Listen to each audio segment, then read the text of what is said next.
Of Pod Save America, Jon Favreau. Favs, thanks for joining. Thanks for having me.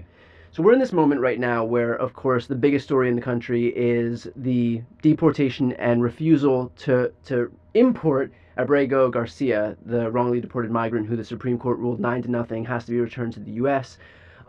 Curious right now because this is obviously part of Trump's broader immigration agenda. Yeah. And even at a moment where he's completely underwater on the economy, I think a recent CNN poll showed him underwater 29 points among independents on the economy, so completely cratering on one of the two of his strongest tenets here. Immigration is still something that he's strong on. And so there is some reporting that even some Democrats behind the scenes are saying, like, this is what Trump does. He's setting Democrats up to talk about the one thing that he's strongest on, and of course, Democrats take the bait. So I'm curious in this moment, because this isn't just any immigration story, right? This is Trump defying the U.S. Supreme Court so that he could disappear a legal resident to a foreign gulag. And so I'm curious where you stand on this. Is this something that Democrats should be speaking on, or is this some grand distraction?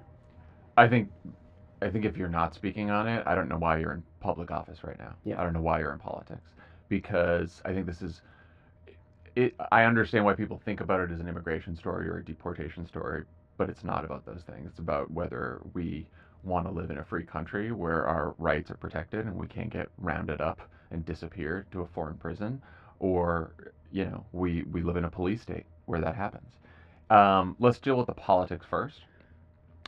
It is true that his overall approval rating on handling immigration is still probably his strongest issue, Yeah. though even that has come down quite a bit from when he was inaugurated. When you break that down, though, and you get into the specifics of what people support, and G. Elliott Morris, who had been at 538, had a really helpful chart, just sort of compiling all the polling on individual aspects of immigration.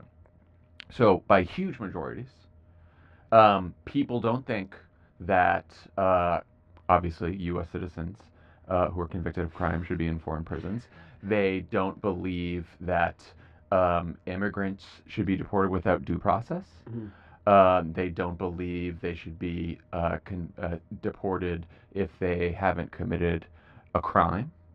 And they also, by the way, don't believe that immigrants should be deported if they've been here for 10 years and have worked and followed the law. So that, forget about potential crime, due process, for prisons, all that. That's just like regular immigration policy. Yeah. So I think where his support is coming from is people had genuine concern about the border under Biden, about the influx of migrants and asylum seekers, and the fact that our immigration system could not adjudicate those claims fast enough, and so a lot of those migrants were sent to various cities, and they strained public resources and all that. So I think that's where the political support is coming from. But aside from like Donald Trump's core supporters, people do not support what he has been doing. They do not support ripping student visas away from students for writing an op-ed, or kicking out legal residents, or they just stopped a guy at the airport who has a U.S. citizen. Yeah. And started searching his phone, and then someone else was coming back from Canada, U.S. citizen, for 10 years, and they detained him and put him in handcuffs and searched his phone. I mean, it's absurd. Right. And I think the reason that the Trump administration is doing this is they could have an immigration regime where they deported a lot more undocumented immigrants than Joe Biden did, and they do have the authority to do that. The president does have a broad authority and a lot of power over immigration. But what the president doesn't have is the power to round up people off the street, throw them in the back of a van, send them to a foreign country, into a foreign prison, into a fucking gulag there, and then say, oh, can't bring them back. Or even if we acknowledge that we made a mistake, can't bring them back. So knowing that he has all of this leeway, that he had all this political capital to expend on his strongest issue, and knowing that he could actually do what he said he was going to do and go after these undocumented, hardened criminals, why, within the first 100 days of your administration, do you go after legal residents who have committed no crime? Do you go after American citizens? Do you go after elementary school kids? I mean, kids are getting plucked out of fucking elementary school. and getting detained. And there was there are anecdotal instances where the whole town had to band together to get these kids out of detention centers Yeah. because they're getting pulled out of their schools. And Yeah. so why expend your political capital knowing that what you were doing would already have the vast majority of support among your base and probably a good swath of the American people, to instead do something that, to your exact point and to Elliot Morris's point, isn't going to have any semblance of broad support. So I think I can't get inside their I was mind, just going to say not to tell you to get inside of Trump's head, but here's a few possibilities. One possibility is that they don't give a shit about public opinion, and when you're doing this many deportations at once, and you're trying to have these many, you're going to make a ton of mistakes, and they just don't care right. about the mistakes. Because they also don't want to back down from anything, never apologize, never say you're wrong, never back down. That's our. I also think Stephen Miller is running this. Stephen Miller doesn't like legal immigrants, not just undocumented immigrants. Right. He said that he wants less legal immigration. He said during the first Trump term, and then during the campaign, Stephen Miller has talked about the next step being denaturalizations, which is people who are citizens of the United States that they're going to put through proceedings to strip away the citizenship. And this is very hard to do. It's quite a long process. But one of the reasons you can strip away someone's citizenship is if they committed fraud on their form when they tried to become a citizen, or if they engaged in terrorism, which is important because now you're seeing the Trump administration starting to say everything is terrorism. Right. If you burn a Tesla, you're a terrorist. Correct. You reverse engineer a rationale for them to be able to then point to so that you can round up the most people under that rationale. And then the darkest possibility is that they want to run a country more like a totalitarian state, more like a police state, where not only immigrants but anyone who disagrees with them, anyone who challenges them, could be deported, could be stripped of their citizenship, could be detained. And what they want to do is just pick a few people, and they like the attention they're getting on this because they want to scare the shit out of everyone else. Right. They want to scare immigrants. They want to scare people who may challenge the administration. And by lifting up these stories, they don't know. It's not because they think it's a. I heard someone say, like, oh, the Trump administration wants to be talking about this. I think they do want to be talking about this, but not necessarily because they are secure in how popular it is. I think they want to be talking about this because they want people scared. Right. It has a chilling effect, Yes. and they know that.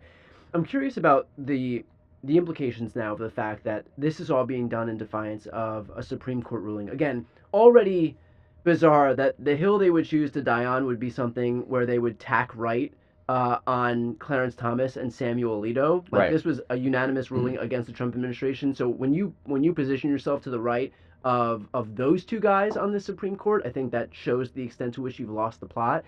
But how are you thinking about this now? There, we had this conversation about the prospect of a constitutional crisis, and there are two ways to think about this. One, from the legal perspective, it doesn't happen until the Supreme Court issues a ruling that the executive branch opts to defy.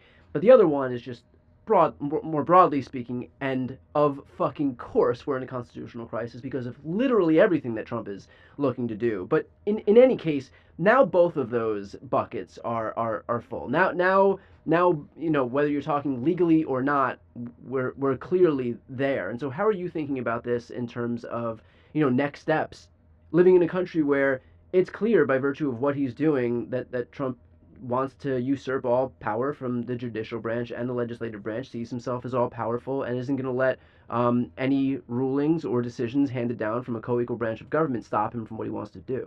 I think we're going to find out because there's one more turn here, which is this will end up back at the Supreme Court, I think. Because the Supreme Court could have written a decision where they said, you must bring him home. You must take every step to bring him home. Just do it, right?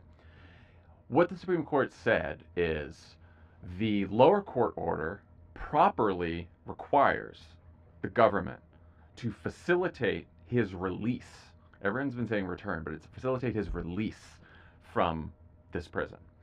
And then handle his case as it would have been handled had they not made this mistake, right?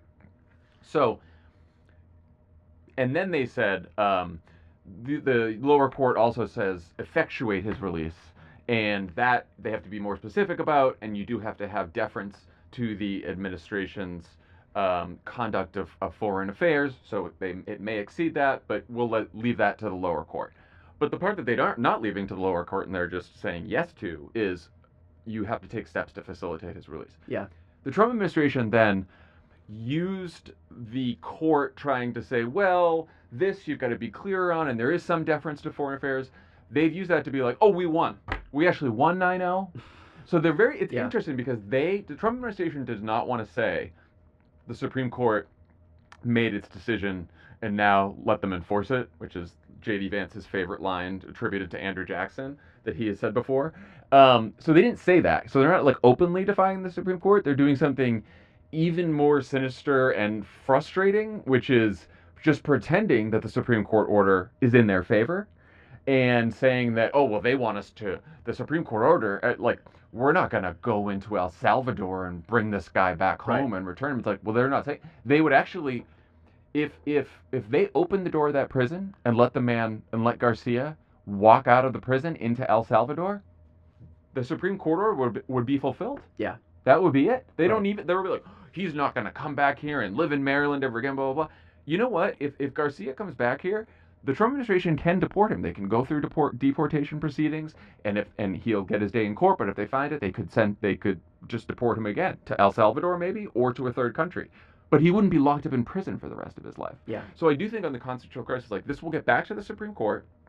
The Supreme Court will have to decide, like, hey man, hey, all of you got to be a little more specific. Now maybe they weren't as specific in that first ruling because that's how they got it to be unanimous, right? There was no noted dissents, right? Because it wasn't like a 9-0 decision because it was an unsigned report, but there was no noted dissent, so everyone was. But to get that agreement, you wonder if they had to be a little more circumspect. I think when it comes back to the Supreme Court, then the Supreme Court's going to have to make a real decision. Are they going to draw the red line? And they could be unwilling to draw the red line, at least they have up to this point, because they are worried. Roberts might be worried that if they draw the red line and then Trump goes over the red line, then that's it, and there's no turning back. And that's you're right, we're in like a rolling constitutional crisis, but that is the moment where the Supreme Court is very specific about what Trump needs to do, and then Trump says no.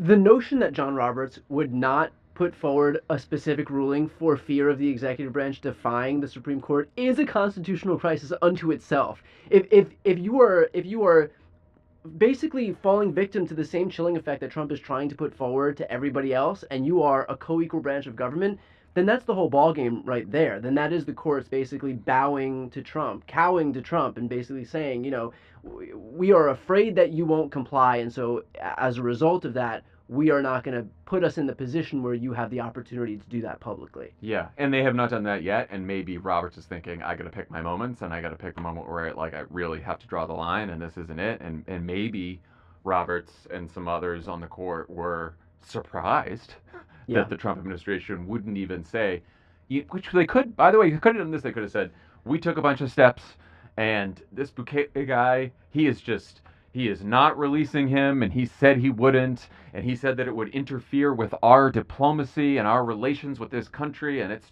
and we can't. They didn't even try to do that. Yeah. They're just basically saying, like, that's not what the order says. Right. I mean, and what we saw from that meeting between those two guys in the Oval Office was just, I mean, it was such mockery. Yeah. The fact that it was so like tongue in cheek, like they were just like winking and nudging, not nodding to each other, like, oh, I couldn't, could you do it? Oh, you couldn't do it. I couldn't possibly do it.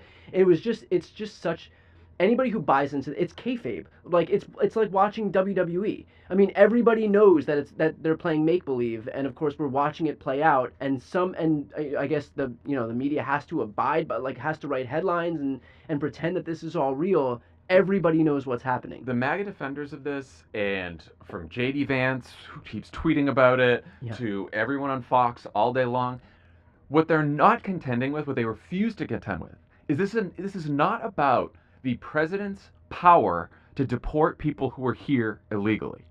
It's not even about, which I would agree with I would disagree with a lot of those deportations. It's not even about the president's ability or the administration's ability to take away a green card or take away a student visa, which again, I'm disagreeing with. it's about this fucking prison. Like, if Garcia had been deported to a third country, right? Because he was legally protected from being deported to El Salvador. Yeah. But if he was deported to a third country, he'd miss his family. It would be sad. Maybe he would have a case. But like, people would not be making as big a deal. Right. They are sending these people, and it's not just Garcia. It's hundreds of people, right? Who they promised would be the worst of the worst gang members, right? We know that most of the people who are in this prison have no criminal records. Some of them are by mistake. We know that Garcia is there by mistake. The reason this is a big deal is because this is the only one that the administration admitted in court that they screwed up. Yeah. But there's so many stories of others, right? And why is the United States sending, condemning immigrants, legal immigrants, some who are legally, some who are not, but regardless, condemning them to a life sentence in a prison that has been known for starvation and torture, where when you walk in, the guards reportedly say you're not walking out alive, or you're not walking out because we're gonna either starve you or kill you or something like that. What are we sending people there for? Yeah. That is fucking crazy. They should shut the prison down. The prison is unconstitutional. The prison is illegal. Yeah. That is the problem, because everyone's going to know, is Garcia a good guy? Is this a good guy? No. Why? We're sending people to a concentration camp. Right. That's what we're doing, with no due process. Right. And to your exact point, I mean, if there's one issue that we should go to bat for, it's that's what I'm saying. This. I don't. Yeah, to that Democrat who was like, oh, taking the bait. Like, first of all, put your fucking name on your statement if you're going to talk to Axios about that, because your constituents should know who you are.